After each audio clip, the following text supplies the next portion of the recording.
Toți sunt oamenii înăbrați, mulți coboară și mulți suie. Unii dând famare hat, alții se aleg cu cucuie.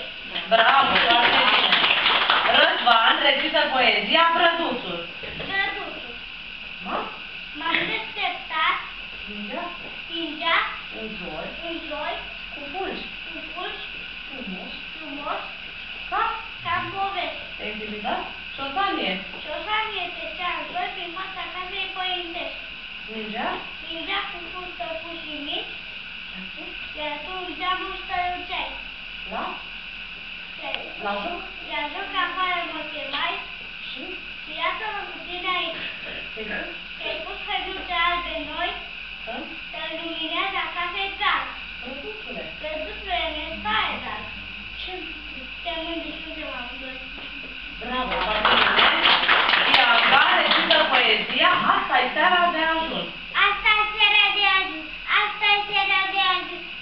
Bate inimioara, unde-o fi moșul acum? A venit cu sănioara, ridic ochii către cer și văd că ce răsare. Unde-i moșul, ce se cer? Va veni la mine oare? Întrebând, a domnit copilul dus. Moșul a sosit cu vânt și unde a suport mi-a pus. Bravo!